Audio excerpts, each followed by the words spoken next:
In the summer of 1947, the New Mexico desert was vast, isolated, and largely empty.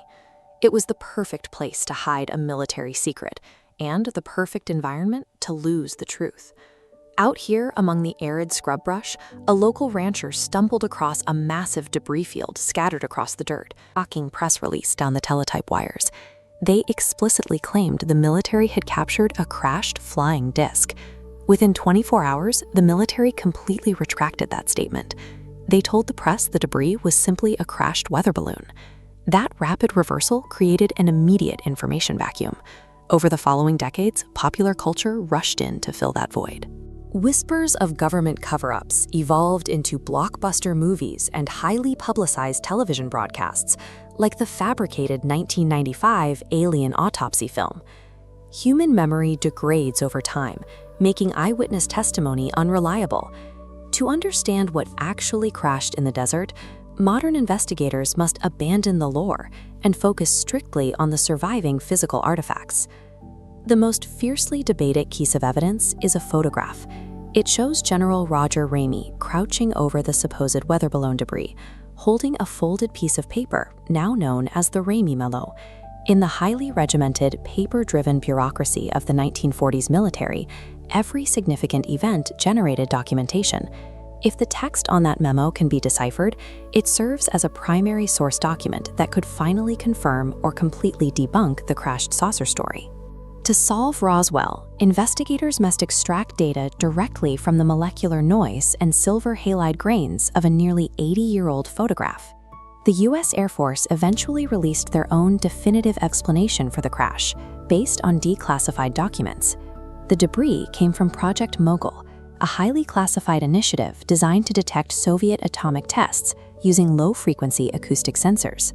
Project Mogul utilized high-altitude balloon trains carrying acoustic equipment and ML307 CAP corner reflectors. The recovered ranch materials, balsa wood, metallic foil, and neoprene rubber align exactly with these components. Even the reported hieroglyphics match the manufacturer's commercially available geometric floral tape used on the frames.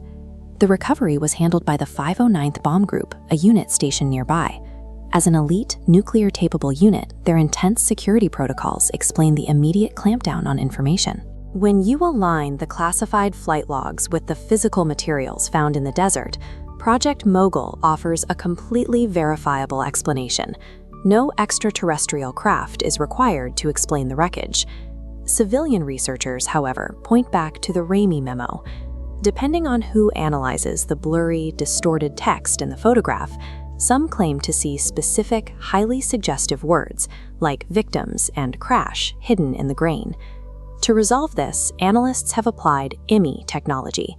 IMI stands for Infinite Microscopic Macroscopic Imaging, a system that bypasses the physical limits of standard photography by expanding individual pixels to extract latent data directly from the silver halide crystals. This 50 picometer 3D reconstruction operates at the subatomic scale. The image becomes a three-dimensional landscape, mapping the interaction between iron gal ink traces and microscopic paper fibers.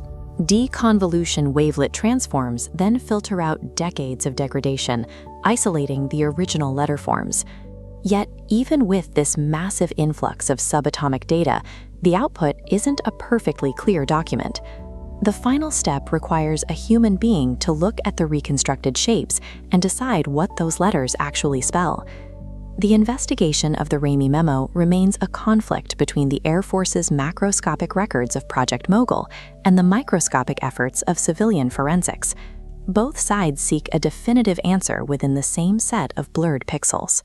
But when images are this degraded, perception is easily steered. In a controlled study, participants told they were looking at a memo about an atomic bomb deciphered words like flash and atomic, while those primed for Roswell perceived a completely different set of words from the exact same visual data.